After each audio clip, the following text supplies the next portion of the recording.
أعوذ بالله من الشيطان الرجيم. ومثل الذين ينفقون أموالهم ابتغاء مرضات الله وتثبيتا من أنفسهم كمثل جنة بربوة أصابها وابل فآتت أكلها ضعفين فإن لم يصبها وابل فطل والله بما تعملون بصير. أيود أحدكم أن تكون له جنة من نخيل وعناب تجري من تحتها الأنهار له فيها من كل الثمرات وأصابه الكبر وله ذرية ضعفاء فأصابها إعصار فيه نار فاحترقت كذلك يبين الله لكم الآيات لعلكم تتفكرون. بخلاف اس کے جو لوگ اپنے مال محض اللہ کی رضا جوئی کے لیے دل کے پورے ثبات اور اقرار کے ساتھ خرچ کرتے ہیں، ان کے خرچ کی مثال ایسی ہے جیسے کسی سطح مرتفع پر ایک باغ ہو، اگر زور کی بارش ہو جائے تو دگنا پھل لائے، اور اگر زور کی بارش نہ بھی ہو تو ایک ہلکی پھوار ہی کافی ہو جائے۔ تم جو کچھ کرتے ہو سب اللہ کی نظر میں ہے۔ کیا تم میں سے کوئی یہ پسند کرتا ہے کہ اس کے پاس ایک ہرا بھرا باغ ہو، نہروں سے سیراب، کھجوروں اور انگوروں اور ہر قسم کے پھلوں سے لدا ہوا ہو، اور عین اس وقت ایک تیز بگھولے کی زد میں آ کر جھلس جائے جبکہ وہ خود بوڑھا ہو اور اس کے کم سن بچے بھی کسی لائق نہ ہو؟ اس طرح اللہ اپنی باتیں تمہارے سامنے بیان کرتا ہے شاید کہ تم غور و فکر کرو۔ صدق اللہ العظیم۔ سورہ بقرہ آیات 265 to 266۔ رب اشرح لی صدری ویسر لی امری واحلل عقدۃ من لسانی یفقہوا قولی۔ السلام علیکم۔ پچھلی بار یہ ہم نے ایک آیت کی تلاوت کی تھی لیکن چانس نہیں تھا کہ اس پہ بات ہوتی۔ کچھ مثالیں ہیں جو آج مزید پڑھیں اور سمجھیں گے، پیچھے بھی کچھ مثالیں تھی۔ مثلا ہم نے جہاں سے بات شروع ہوئی کہ ایک دانہ ہے اس میں سے 7 بالیاں ہوں اور اس میں پھر ہر بالی میں 100 دانے، وہ مثال پڑھی۔ پھر اس کے بعد ہم نے ایک چٹان کی کہ بھئی چٹان کے اوپر کچھ اگایا لیکن جب بارش ہوئی تو وہ سارا کچھ بہہ کر نکل گیا۔ اب ہم نے کچھ علماء کے مطابق جو موسلادھار بارش تھی وہ اس سے مراد نیک اعمال بھی ہیں کہ جو نیتوں کو کھول دیتے ہیں، نیتوں کے مطابق آپ کو نیک اعمال کی توفیق ملتی ہے اور صدقے سے وہ بڑھتے ہیں۔ مگر اگر ایسا نہ ہو، صدقے سے وہ نہیں بڑھ رہے، مطلب کہ نیت درست نہیں ہے۔ اب جو اللہ کی خاطر دے گا، یہاں تثبیت اور ثبات کی بات آئی ہے تو اس سے کیا مراد ہے؟ ہم اس کو سمجھنے کے اچھا پہلے دیکھیں کہ ایک پازیٹیو مثال آئی کہ ایک بالی میں سے 7 بالیاں نکلیں ایک دانے سے، پھر ایک نیگیٹو مثال آئی، پھر ایک پازیٹیو مثال آئی، اور پھر اب ایک نیگیٹو مثال آ رہی ہے۔ جیسے پیچھے بات ہوئی کہ 2 مسئلے ہیں، احسان جتانا اور تکلیف دینا، اور ہم نے یہ بھی سمجھنے کی کوشش کی کہ یہ مسئلے صرف صدقہ دیتے ہوئے نہیں ہوتے، بعد میں بھی ہو سکتے ہیں۔ یعنی آپ نے صدقہ دیا تو اس کو مینٹین کرنا پڑتا ہے۔ پرانے وقتوں میں جب کوئی حج کر کے آتا تھا تو اس کو کہا جاتا تھا کہ اپنا حج سنبھالنا ہے، تو میں اللہ سنبھالنا نصیب کرے۔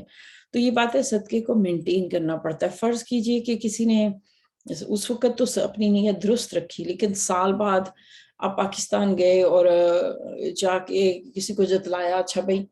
یاد ہے فلانے وقت ٹیوشن دی تھی اور تمہارے لیے یہ کیا تھا، تو تمہیں تو اتنی توفیق نہیں ہوئی کہ کوئی دعوت ہی کر دو، کوئی کڑاہی گوشت یا کچھ کھلائی دینا تھا۔ یعنی آپ اگلے کو اس دبے لفظوں میں ایسے فیل کرا دینا، یا پھر جیسے مساجد میں ہوتا ہے، اور بلکہ تحریکوں میں جو لوگ کسی مسجد یا تحریک سے جڑے ہوئے ہیں، ایسا ہوتا ہے کہ آپ ساری زندگی کسی جگہ کام کرتے ہیں، آپ کی وجہ سے کام شروع ہوتا ہے، اور پھر بعد میں جیسے یا مسجد آپ نے بنائی، آپ کی کنسٹرکشن تھی، تو بعد میں راہ چلتے کو بھی بتانا کہ پتہ ہے یہ تو سارا کچھ میں نے شروع کروایا تھا، یہ ساری میری محنت ہے، میں نے یہ سارا کچھ اتنے سال لگائے ہیں۔ تو اب اس کا کیا نقصان ہوتا ہے کہ آپ اس کا ایک مادی فائدہ چاہ رہے ہیں، ایک میٹیریلسٹک آؤٹ کم چاہ رہے ہیں، اور آپ یہ چاہ رہے ہیں کہ آپ کو اکنالج کیا جائے، آپ کی تعریف کی جائے، اور جبکہ اللہ تعالیٰ تو یہ سب کچھ آخرت کے لیے جمع کر رہا ہے نا۔ ہاں، ہوتا یہ ہے کہ جب آپ اپنی جیسے والنٹری کام کر رہے ہیں یا اپنا مال لگاتے ہیں، آپ نے کمایا ہوتا ہے، آپ قربانی دیتے ہیں وقت کی یا مال کی، تو ایک دل میں خواہش پیدا ہوتی ہے کہ ہاں اس کا صلہ ہمیں کوئی سٹیج پہ بلائے یا اکنالجمنٹ ملے، کوئی ہماری تعریف میں کوئی جملے کہہ دیں، یہ اور یا پھر یہ کہ جب لوگ یہ کر رہے ہیں، آپ کی تصویریں بن رہی ہیں یا آپ سے بات ہو رہی ہے اور اس وقت آپ کو اچھا لگ رہا ہے، تو یہ سب بھی دنیاوی اجر مانگنے میں ہو جائے گا۔ اب خود سے لوگ کر دیں، ظاہر ہے آپ کی خواہش نہیں ہے، اور اس میں ایک اور سیناریو بھی آتا ہے، اس پہ ہم بات کریں گے، لیکن ہم نے نا اس بات کو سمجھنے کی کوشش کرنی ہے کہ لفظ جو تثبیت آیا، اس سے کیا مراد ہے؟ جبانا، فرم رکھنا، تو اس فرمنس کو سمجھنے کی کوشش کرنی ہے، اللہ تعالیٰ نے یہ لفظ کیوں استعمال کیا ہے۔ اس میں ایک اور بات بھی سمجھنے کی ہے جو فرمنس آئی تھی، کہ بھئی بعض اوقات آپ ایسی جگہ صدقہ کرتے ہیں کہ جہاں پہ لوگ آپ کے ساتھ بہت برا رویہ رکھ رہے ہوتے ہیں، یعنی وہ اس قابل نہیں ہوتے کہ آپ ان سے بات بھی کریں، ان کا وہ آپ سے لے رہے ہوتے ہیں لیکن ساتھ ہی آپ کو بہت اذیت دے رہے ہوتے ہیں، اور اگر وہ ضرورت مند نہ ہوتے تو آپ ان سے رابطہ بھی نہ رکھنا چاہتے، یعنی ان کا وہ ہمیشہ شر دیتے ہیں۔ لیکن اب آپ نے اللہ کی خاطر اگر وہ ضرورت مند تھے اور ان کی مدد کی، تو گویا آپ نے خود کو فرم رکھا، آپ نے خود کو جما لیا، اور آپ نے خود سے کہا کہ مجھے تو چونکہ ان سے صلہ نہیں چاہیے، میں صرف صدقہ اس لیے نہیں کر رہی کہ جسے پسند ہے اسے دوں، جسے ناپسند کرتی ہوں اسے نہ دوں، چونکہ میں اللہ کی خاطر کر رہی ہوں۔ جیسے ہم نے حضرت ابوبکر رضی اللہ عنہ وہ والا واقعہ پچھلی دفعہ سمجھا اور پڑھا کہ انہوں نے چونکہ اللہ کی خاطر کرنا تھا تو اس لیے انہوں نے مدد جاری کر دی۔ اب coming back to the point کہ جیسے میں بات کر رہی ہوں کہ یہ خواہش کے لوگ کہیں کہ ہاں بھائی اس نے کیا ہے، یا خود آپ اٹھتے بیٹھتے اس کا تذکرہ کریں کہ میں نے یہ کیا، میں اب یہ چیز ہوں، میں فلانی جگہ ہوں۔ اچھا، اب پیچھے ہم نے ایک مثال پڑھی تھی جو یہاں پہ بھی دوبارہ آئی کہ اللہ کی رضا کے لیے خود کو بیچ ڈالنا، اور یہ لفظ یہاں دوبارہ استعمال ہو رہا ہے۔ کیوں استعمال ہو رہا ہے وہ ہم دیکھیں گے۔ اب فرض کیجئے کہ میں کہہ رہی ہوں کہ آپ تعریف چاہ رہے ہیں، ایک اور سچویشن ہے، مسجد میں یا کسی جگہ پہ اپیل شروع ہوئی ہے اور کوئی مائک پہ آ کے بہت زیادہ صدقے کی فضیلت گنوا رہا ہے اور صدقہ دینے کا یہ اور یہ اجر ہے، اور آپ کے ساتھ بھی ہوا ہوگا، آپ کسی ایسی محفل میں بیٹھے ہیں اور آپ نے کوئی ایسی جذبات صحیح جوش دلانے والی تقریر سنی ہے یا اپیل سنی ہے، تو ممکن ہے کہ آپ اس کو جوش میں آ کے کہیں ہاتھ کھڑا کریں کہ ہاں بھائی میں نے اتنے دینے، میں نے اتنا حصہ ڈالنا ہے۔ ایسے لوگ ہوتے ہیں، اور اب ہم سمجھیں گے کہ یہ طرز عمل کیسا ہے۔ اب جو تثبیت والے لوگ ہیں نا، ان کا یہ ہے کہ وہ کوئی لیکچر یا موٹیویشنل سچویشن ہو یا نہ ہو، وہ ان کے صدقے میں کنٹینیوٹی ہوتی ہے، وہ ہمیشہ ریگولر طریقے سے دیتے ہیں، اور ان کے اندر یعنی وہ اللہ کی رضا کے لیے کرتے ہیں نا،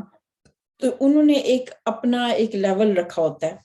چاہے وہ ماہانہ ہے، سالانہ ہے، لیکن وہ بغیر کسی باہر کے فیکٹر کے دیتے ہیں۔ تو پھر اس کے لیے مثال یہ ذکر آیا کہ ایک اونچی جگہ پر باغ ہے، اونچی جگہ پر باغ کی جو لفظ جنہ آیا ہے، حالانکہ حدیقہ کا لفظ بھی آ سکتا تھا، جنہ جن لفظ اسی سے نکلا ہے، جن یعنی جو چیز نظر نہ آئے۔ جنت کو جنت اس لیے کہا جاتا ہے کہ وہ نظر نہیں آتی، اور اس کی زمین بالکل چھپی ہوئی ہے، اس کے اوپر اتنے پھول پودے پھل درخت ہیں کہ وہ ڈھکی ہوئی ہے۔ تو ایسا باغ ذکر ہو رہا ہے کہ جس کی زمین نظر نہیں آ رہی، یعنی بہت ہی ہرا بھرا، اور پھر بے ربوا، اور اس میں اس قدر پھل پودے ہیں اور مسلسل وہ بڑھ رہے ہیں، یعنی ایک زمین اتنی زرخیز ہے۔ ربوا ہم لفظ تربیہ لفظ جو استعمال کرتے ہیں، کسی بچے کو بڑھانا، نشو و نما دینا، اس کے لیے تربیت کا لفظ آتا ہے۔ ربا کا لفظ سود کے لیے جو استعمال، وہ بھی اسی سے نکلا ہے کہ اس کے ذریعے ایک فرد اپنا مال بڑھانا چاہتا ہے۔ تو کسی چیز کو بڑھانا، یعنی ایک تو وہ زمین بلند ہے، اس وجہ سے اس کی نشوونما اور گروتھ وہ زیادہ ہے. اب یہ زمین اونچی ہے، جو چٹان تھی وہ نیچے تھی، اور نیچے والی جگہ پہ چونکہ پھر پانی زیادہ جمع ہوتا ہے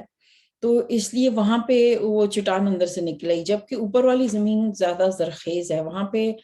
جیسے بات ہوئی تیز بارش نہ بھی ہو، تھوڑی سی پھوار بھی کافی ہوتی ہے. آج بھی آپ یہ دیکھ لیں، یہ جو مثال دی گئی ہے، ظاہر ہے کہ اس کا تعلق صرف اربوں یا کسی ایک فقط سے نہیں ہے. مجھے یاد ہے کہ کچھ ایسی کنٹریز میں جانے کا اتفاق ہوا جہاں بہت خوبصورت پہاڑ، بالخصوص ناروے میں چونکہ پوری وادی ہے، بڑے خوبصورت جنگلات اور پہاڑ ہیں. تو کسی خاتون کے گھر گئے تو ان کا پہاڑ کے اوپر تھا، تو وہ بتانے لگی کہ جون سے گھر پہاڑوں کے اوپر ہوتے ہیں ان سے ایک خاص قسم کا ٹیکس دیا جاتا ہے، جس کو سینری ٹیکس یا ویونگ ٹیکس کچھ اس طرح کا نام تھا. ہنس کے کہنے لگی کہ مجھے تو ٹائم ہی نہیں ملتا، میں ونڈو میں بیٹھ کے یہ منظر دیکھوں تو مجھے ٹیکس پھر بھی دینا پڑتا ہے. تو مطلب انہوں نے مذاق کے طور پہ بات کی، لیکن انہیں سوچنے لگی کہ واقعی آپ دیکھیں کہ جو بھی جگہ پہاڑوں کے اوپر ہیں، بلند جگہوں پہ ہیں، ہالیڈیز میں آپ جا کے دیکھیں، جو کسی پانی کے کنارے ہیں، وہ ہمیشہ مہنگی ہوں گی. ایسے گھر، ایسی بلڈنگز بہت مہنگی ہوتی ہیں. اچھا، اب ایک اور وجہ بھی ہے نا کہ اونچائی پہ سیلاب کا خطرہ نہیں ہوتا، نچلی جگہوں پہ پانی جمع ہوتا ہے وہیں پہ ہی. اور ایک اور چیز جو اونچی جگہ نیچے والی میں ہے کہ ہر چیز جو اگتی ہے آپ کھا نہیں سکتے، لیکن یہاں پہ جو لفظ استعمال ہوا اکولا کا آیا، جس کے لیے مطلب کہ جو بھی اگ رہا ہے اس باغ کے اندر، جو کچھ بھی ہے اس کو کھانے کے قابل اور ایڈیبل ہے.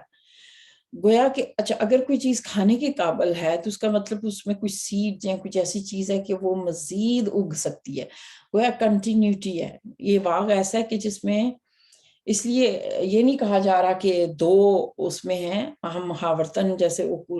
بولتے ہیں کہ میں 10 گھنٹے سے کھڑی ہوں. یہاں پہ تسنیہ کا سیگا اس طرح آیا کہ گویا بہت زیادہ، بہت بڑی لا تعداد کی بات کی جا رہی ہے، تو کہ اس میں مسلسل چیزیں اگ رہی ہیں، ذائقے ہیں. اور وہ پانی جس نے چٹان کو ننگا کر دیا تھا یہاں پہ مزید اگانے کا سبب بن رہا ہے. اور اگر تیز بارش بھی نہیں ہے، چند پھوار ہے، قطرے ہیں، تو پھر بھی وہ اگانے کے لیے کافی ہیں. یہاں میں پھر اس مثال کی طرف واپس جاؤں گی. میں کوشش کر رہی ہوں کہ میں خود کو اور آپ کو سمجھا سکوں کہ ابھی میں نے بات کی کہ کچھ لوگ ہیں جو لیکچر سن کے اور جوش میں آ کے دینا چاہتے ہیں. تو میں یہ کہنے کا یہ مقصد نہیں ہے کہ ایسا کرنا کچھ غلط ہے. اس سے مراد یہ ہے کہ، اور یہ اچھی بات ہے کہ لوگ جو ہیں اس وجہ سے دیں، نیکی تو کرنی چاہیے، اور ہو سکتا ہے اس وقت کسی کے دینے سے کسی کو دوسرے کو جوش چڑھتا ہے. تو یہاں سے علماء نے اس کو اس طرح لیا ہے کہ فرض کیجئے کہ وہ جو بہت زیادہ لیکچر اور موٹیویشنل چیزیں ہیں آپ کسی ایسی جگہ پہ گئے، وہ موسلادھار بارش کی طرح، تو ایسے میں لوگوں کو جوش آئروں نے دے دیا. لیکن ہلکی سی پھوار، یعنی وہ لوگ جو کنٹینیوٹی دے رہے ہیں ان کو کسی باہر سے کوئی بڑی سی بات ان کے لیے ضروری نہیں ہوتی، چاہے وہ عام سچویشن کیوں نہ ہو، تب بھی وہ ہمیشہ دھیان رکھتے ہیں کہ ہماری جیب سے کچھ جاتا رہے. ان کے لیے بڑے بڑے لیکچر ہی صرف ذریعہ نہیں ہوتے. تو آپ سمجھ رہے ہیں نا کہ دونوں سچویشنز، دونوں مزاج ہو سکتے ہیں اور دونوں درست ہیں. آپ یہ دیکھیں کہ جب فتح مکہ، لا یستوی منکم من انفق من قبل الفتح وقاتل اولئک اعظم درجة من الذین انفقوا من بعد وقاتلوا قل وعد اللہ الحسنى. سورہ حدید میں اس چیز کو کہا گیا کہ جن لوگوں نے فتح مکہ سے پہلے خرچ کیا یا لڑائی میں حصہ لیا ان کا درجہ بہت زیادہ ہے، پر نسبت ان کے جنہوں نے بعد میں کیا، ہاں ہر ایک کے لیے اچھا وعدہ ہے. تو یہاں پہ اس کا مطلب کیا ہوا کہ انسانی مزاج ہے. کچھ لوگ اس میں آ کے دیتے ہیں، جیسے جنگ تبوک کے لیے اعلان ہوا، مسلمانوں کو بہت زیادہ موٹیویٹ کیا گیا تھا، لیکن کچھ کے لیے وہ باہر کی کوئی موٹیویشن ضروری نہیں ہوتی. پھر یہاں پہ بصیر کا لفظ آیا کہ اللہ تعالیٰ دیکھ رہا ہے. بصیر دیکھنے کے لیے عربی زبان میں کہیں لفظ ہے، رؤیا بھی ہے، جیسے الم تر کیف فعل ربک باصحاب الفیل، آپ نے وہ لفظ سنا ہوگا. رویا کا بھی دیکھنا ہے، نظر بھی دیکھنے کو کہتے ہیں. لیکن جب بصیر کا لفظ آتا ہے اللہ تعالیٰ کے لیے تو اس سے مراد اس طرح دیکھنا ہے کہ جیسے کوئی پزل بنا رہا ہو تو ہمیں صرف ایک پیس دکھتا ہے،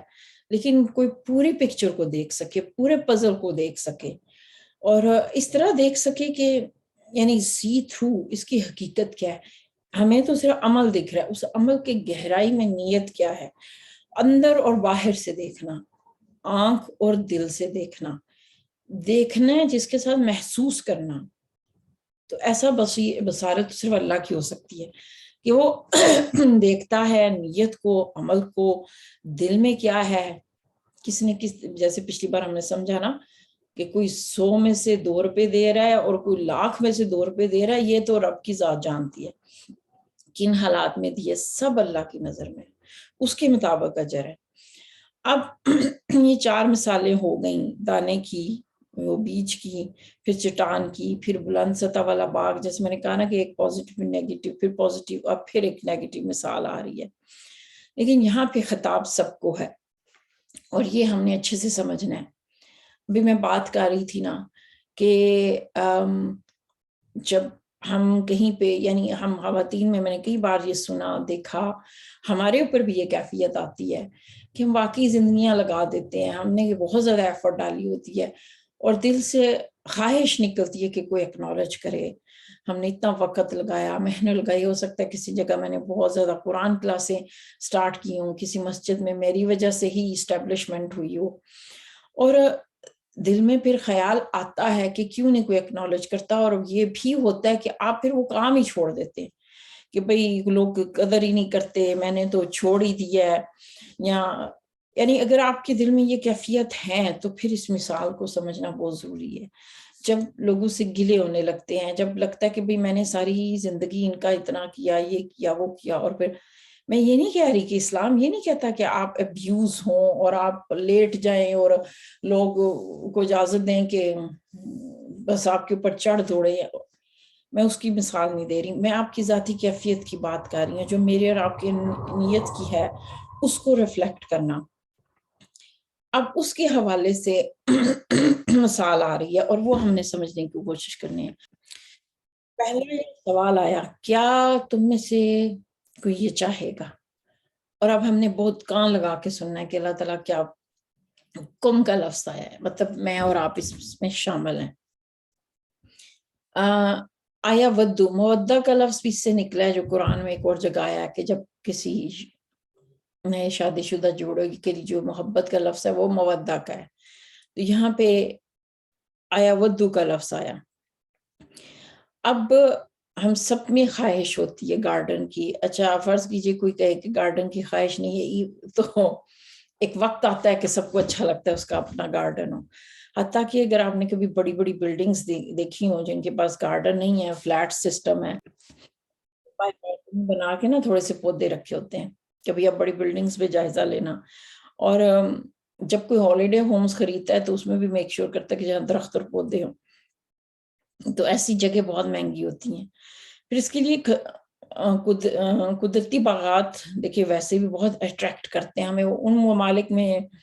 سیاح اور سیاحت زیادہ ہے، ٹورزم زیادہ ہے، جہاں پہ نیچرل خوبصورتی زیادہ ہے۔ اچھا اب یہ دیکھیں کہ عربوں کے ہاں جو ہم کھجور کا لفظ بولتے ہیں، ہم نے دیکھا بھی ہوگا، ہمیں بڑا خوبصورت لگتا ہے، لیکن عربوں کے ہاں کھجور صرف پھل کے لیے استعمال نہیں ہوتی تھی، کھجور ان کی ایک پوری انڈسٹری تھی جس کی ہر چیز ہی نفع بخش تھی، جیسے مومن کو کھجور سے مثال دی گئی۔ تو عربوں کے ہاں کیا تھا کہ جو کھجور کی چھال ہے، جو اس کے پتے، درخت، پھل، حتیٰ کہ وہ درخت ختم ہو جانے کے بعد بھی اس کو ری گروتھ، اس کو ری سائیکل کرنے کے لیے استعمال کرتے تھے، تو اس کے لیے ذکر آیا۔ اور کھجور کے درختوں سے اس کے علاوہ اس کا کیا کہیں گے، ایک باڑ جو بنا دیتے ہیں نا، ایک باؤنڈری ہوتی ہے، جیسے گارڈنز کے ارد گرد اس وقت ایک بش ہے جو اگا کے ایک باڑ بنائی جاتی ہے، لیکن اس زمانے میں چونکہ صحرا کے اندر طوفانی جب ہوائیں آتی ہیں تو جو اگر چھوٹی سی کوئی جگہ ہے آپ کی تو وہ تو فوراً ختم ہو جائے گی، ریت سے ڈھک جائے گی، تو وہ کھجور کا ایک اس طرح سے باڑ لگا دیتے تھے کہ اگر طوفانی ہوائیں آئیں تو وہ اس کی شدت کو روک دیں۔ تو اس کا ذکر آ رہا ہے کہ ایک ایسا باغ ہے بڑا سا جس کے ارد گرد کھجور کے درختوں کی باڑ ہے۔ اچھا اب یہاں سوال اٹھتا ہے کہ اگر باغ اتنا بڑا ہے تو پھر اس کی پانی کا ایشو ہوگا. آپ کو پتا ہے بڑی سطح پہ آپ نے کبھی, میں نے تو صرف ٹی وی پہ ہی دیکھے ہوتے ہیں جو آج کل کمرشل سطح پہ سبزیاں اگائی جاتی ہیں یا پھل اگایا جاتا ہے, اتنا میسو اس کا علاقہ ہوتا ہے, لیکن اس میں اریگیشن سسٹم ہوتا ہے, یعنی پکڑ کے کسی کو پانی دینا پڑے تو ان کو تو ہزاروں کی تعداد میں سٹاف رکھنا پڑے, اور پانی تو ان کو ظاہر ہے جب گروتھ ہو رہی ہوتی ہے کہ ضرورت ہوتی ہے. تو اب سوال ہے کہ بھئی باغ ہے, کھجوریں کا درخت ہے, تو وہ تو اس زمانے میں تو جانوروں پہ لات پہ پانی دیا جاتا تھا, تو اتنے بڑے باغ میں پانی کا سسٹم کیا ہوگا؟ تو اس کو بطور خاص کہا گیا ہے تجری من تحتی الانہار. یہ باغ ایسی جگہ پہ ہے کہ جس کے بیچ بیچ میں نہریں ہیں کہ جہاں سے وہ چاہے اس کی اریگیشن کر سکتا ہے. تو جہاں پہ بات ہم سے ہو رہی ہے کہ کیا تم میں سے کوئی نہیں چاہے گا کہ اس کے پاس اس طرح کا باغ ہو, جہاں پہ ہر وقت پانی ہے, نہریں ہیں, ارد گرد بھی باڑ لگی ہوئی ہے, تو وہاں تو فصلیں اگیں گی, ہر طرح کی نباتات اگے گی. اب اس پہ بڑھاپا آ جائے. اچھا یہاں پہ ایک دلچسپ بات نوٹ کرنے والی ہے, جب آیت شروع ہوئی تو کہا احدکم, کیا تم چاہتے ہو,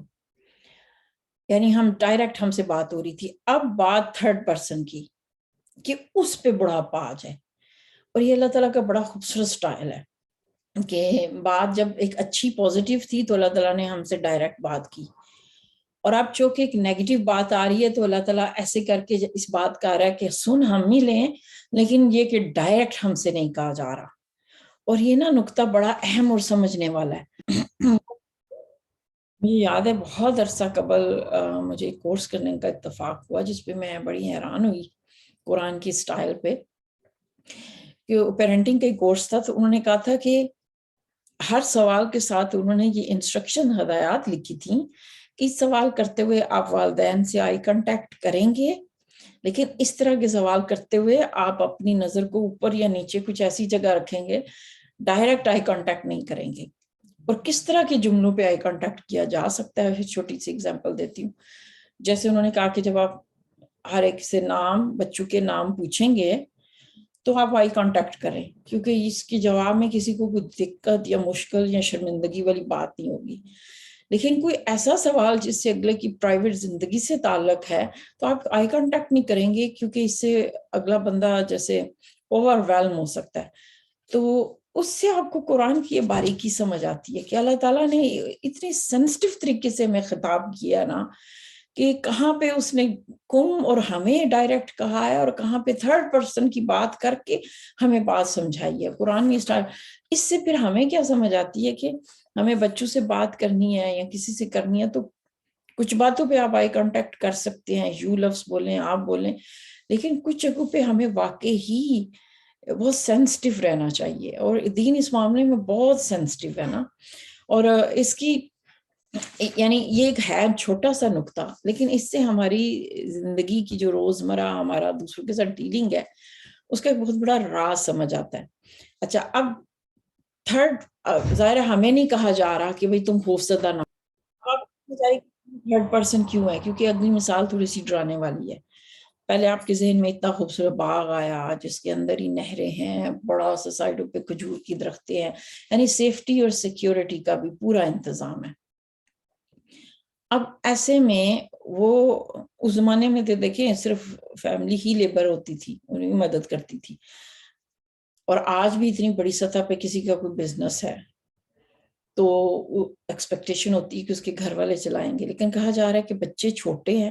اور اس پہ بڑھاپا آ جائے, اور اس کے علاوہ بڑھاپے کے علاوہ کوئی آفت, یعنی ایسی طوفانی ہوا, اثار ایسی ہوا کو کہتے ہیں اثر جو نچوڑ دے, کسی چیز کو سکویز کر دے, اس کے لیے اثار کا لفظ آتا ہے. یعنی اس طرح سے کہ وہ اکھاڑ دے, اور جب اتنی تیز ہوا ہو تو وہ آگ اگا دے. شاید آپ نے کبھی خبروں میں دیکھا ہو آسٹریلیا جیسے علاقے یا وہ ممالک جہاں پہ بہت قدرتی جنگلات ہیں, گرمیوں میں کبھی ایسی ہوائیں چلتی ہیں جو قدرتی طور پہ آگ بھڑکا دیتی ہیں. میں نے تو زیادہ تر نیوز میں ہی دیکھا ہوا ہے,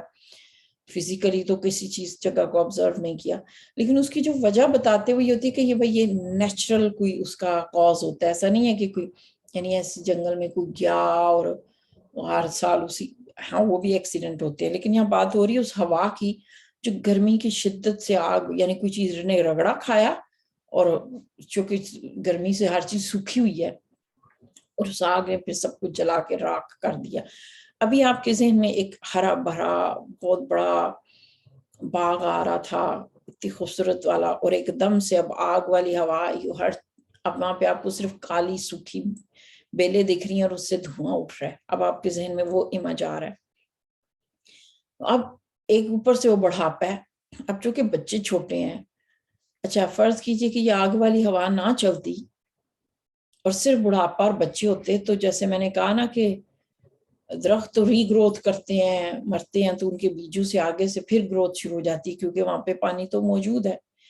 لیکن بات یہ کہ اب ہوا نے اس کے اوپر جو ری گروتھ کا سسٹم تھا وہ بھی ختم کر دیا۔ اب اس کو، اور بچوں کی عمر چونکہ بہت نازک ہے کہ وہ اس چیز کو سمجھتے ہی نہیں کہ وہ حصہ ڈال سکیں، تو اب اس فرد کی حالت کا تصور کریں کہ اس پہ کیا گزری ہوگی۔ وہ آیا ہے، چھوٹے بچے سائڈ پہ کھڑے ہیں، اور اگین اگرچہ یہاں پہ لفظ کم نہیں آیا لیکن تھوڑی دیر کو امیجن کر لیتے ہیں کہ بات تو ہمیں سمجھ سے کہی جا رہی ہے نا کہ آپ کھڑے ہیں ایسی جگہ پہ،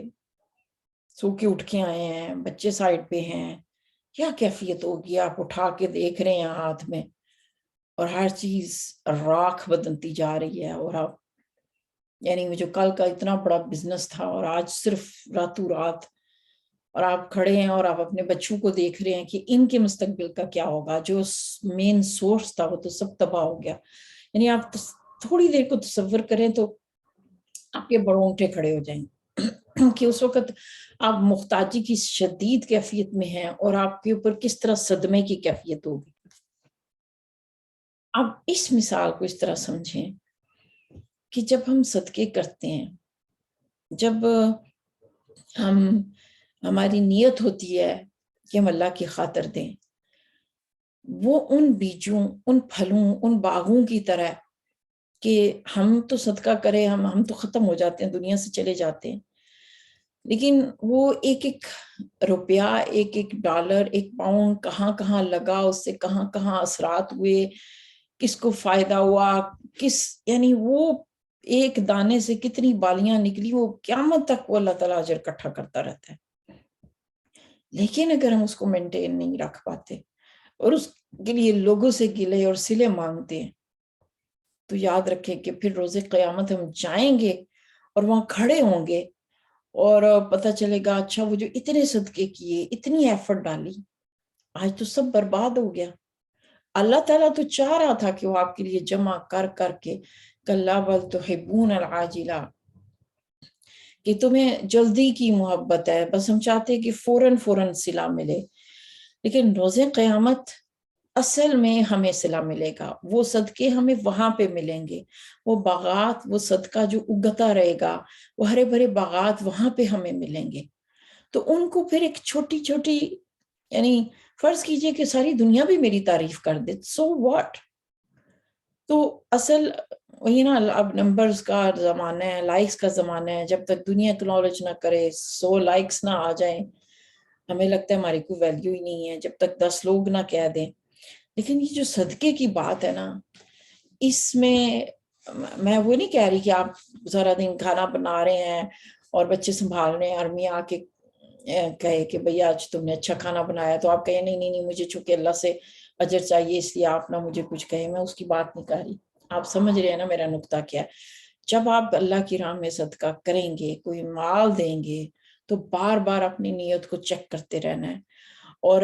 جیسے میں نے کہا کہ جو چانسز، جیسے مجھے اپنی کمزوری پتہ ہے، آپ کو اپنی پتہ ہے، کہاں کہاں ضائع ہونے کا خطرہ ہے۔ جیسے میں نے کہا کہ ہم لوگ جو یورپ میں رہتے ہیں، ہم پاکستان جاتے ہیں، جہاں جہاں ہم نے صدقہ دیا ہوا ہے اور آپ کا ان لوگوں سے انٹریکشن ہوتی ہے، واسطہ پڑھتے، تو کوئی ایسا ایٹیچیوڈ تو نہیں ہے کہ جس میں آپ ان کو ڈی گریڈ کریں۔ Carefully think about it, think really hard کہ کوئی ایسی جگہ، کوئی ایسا کونا، کیونکہ جیسے ہی وہ ایٹیچیوڈ، وہ رویہ آئے گا، وہ گرم ہوا، وہ آگ لگنی شروع ہو جائے گی ان باغوں کو جو ہم نے آگے بلند جگہ پہ ہیں، جو خوبصورت باغ ہیں، جو مسلسل ری گرو، ایک بیج کے بعد اگلا بیج خود ہی اگتا چلا جا رہا ہے، ان ساروں کو ہم جلانا شروع کر دیتے ہیں۔ پھر سوچے کہ کیا کیفیت ہوگی اس دن کہ ہم پہنچے اور ہمیں پتہ چلے کہ ہم تو سارا کچھ اپنی اعمال کی وجہ سے مینٹین نہیں کر سکے اور جلا کے راکھ کر دیے، تو آخرت میں تو پھر واپسی کا کوئی چانس نہیں ہے۔ صدقہ آپ اور اللہ کا معاملہ ہے، اس کے لا نرید منکم جزاء ولا شکورا، سورہ دخر میں آیا نا کہ ہم تم سے شکریہ تک نہیں چاہتے، ہمیں تم سے کوئی ریوارڈ نہیں چاہیے، ہمیں بدلے میں کچھ نہیں چاہیے۔ اسی لیے تو یہاں پہ نا بہت زیادہ ہوتا ہے لاٹری سسٹم، چرچز بہت کرتے ہیں، تو اکثر دروازے پہ لوگ آئے ہوتے ہیں کہ آپ یہ لیں، ہمارے چرچ کی مدد کریں یا اس اچھے کام کے لیے مدد کریں تو آپ یہ ون کر سکتے ہیں۔ تو میں ہنستی ہوتی ہوں، اللہ کے ساتھ بزنس ڈیل نہیں کرتے ہم کہ ہم یہ دیں گے پر اللہ اتنا دے۔ ہاں دنیا میں بھی وہ دیتا ہے، صدقے کے حدیث آئی ہیں، ہم نے پچھلی بار کچھ حدیث پڑھی کہ بلاؤں کو روکتا ہے، ٹالتا ہے، لیکن جو میرے اور آپ کے اختیار میں ہے وہ نیت ہے۔ اس نیت کو درست رکھنے کے لیے ایک چھوٹی سی ٹپ دے دیتی ہوں۔ آپ کے ساتھ کبھی ہوا ہو کہ آپ کے اپنے نام پہ ایک سے زیادہ اکاؤنٹ ہو، فرض کیجئے آپ کے پاس 2 بینک اکاؤنٹ ہے، ایک تو آپ ٹرانسفر کرتے ہیں اپنے اکاؤنٹ سے اٹھا کے دوسرے کے اکاؤنٹ میں، لیکن اگر آپ کو اپنے ہی ایک بینک اکاؤنٹ سے اٹھا کے دوسرے بینک اکاؤنٹ میں پیسے ڈالنے پڑے اور بہت بڑی اماؤنٹ ہو تو کیا آپ کو کوئی پریشانی ہوگی؟ آپ فرض کیجئے کہ وہ آپ کو لاکھوں ملین کسی اور کے اکاؤنٹ میں ڈالنے پڑے ہیں، آپ کو پتہ ہے آپ کا اکاؤنٹ خالی ہو رہا ہے، نمبر ڈراپ ہو رہے ہیں، تو یہ کیفیت بدلے گی۔ لیکن فرض کیجئے آپ اپنے ہی اٹھا کے، یعنی میرا پین ہے، میں نے اس ہاتھ سے پکڑ کے اس ہاتھ میں پکڑ لیا، پھر بھی میرے ہی پاس ہے نا، تو میری کبھی بھی دل کی وہ کیفیت نہیں بدلے گی کہ جب میں کسی کو دے رہی ہوں تو وہ کیفیت ہے، انسانی فطرت کی بات کر رہی ہوں۔ تو جب ہم اللہ کو صدقہ دیتے ہیں تو ہم اپنے اکاؤنٹ سے آخرت کے اکاؤنٹ میں ٹرانسفر کر دیتے ہیں، وہ کہیں اور نہیں جاتا، وہ ڈائریکٹ ہمارے ہی اکاؤنٹ میں چلا جاتا ہے، جس کو اللہ تعالیٰ بڑھاتا ہے، جس کی اللہ تعالیٰ خیال رکھتا ہے۔ دیکھیے ربا کا لفظ میں نے بولا نا کہ یہاں پہ جو استعمال ہوا ہے کہ بڑھانا، اس کی نشو و نما کرنا، تو جب ہم پرانے زمانے میں جب لوگ انویسٹ کیا کرتے تھے نا تو مال تو نہیں ہوتا تھا، سلک جمع کر لی، سونا اکٹھا کر لیا، لیکن ظاہر چوریوں کے خطرے ہوتے تھے، سلک کو کیڑا کھا جاتا تھا۔ آج بھی زیادہ زیادہ ہم اکاؤنٹس میں رکھ سکتے ہیں لیکن کرنسی اوپر نیچے ہوتی جاتی ہے۔ لیکن جو انویسٹمنٹ ہم کر رہے ہیں اللہ کے ساتھ صدقہ کر کے، اس دن ایک ایک پینی سے کتنے باغات بن چکے ہوں گے، وہ اصل انویسٹمنٹ ہے، لیکن اس کا صلہ صرف آخرت ہی میں ملے گا، اور وہ ہم نے اللہ کو دیا ہے اور ہم نے اس کو ضائع ہونے سے بچانا ہے۔ تو اللہ کرے کہ ہم اس طرح کا صدقہ کرنے والے ہوں کہ جس کی اندر نیت بھی درست ہو اور بعد میں اس کے مطابق عمل بھی درست رہے، اور اللہ تعالیٰ ہم سب کے صدقات کو، ان کوششوں کو قبول کرے۔ اللہم اجعل القرآن ربیع قلبی ونور صدری وجلاء حزنی وذہاب ہمی وغمی۔ السلام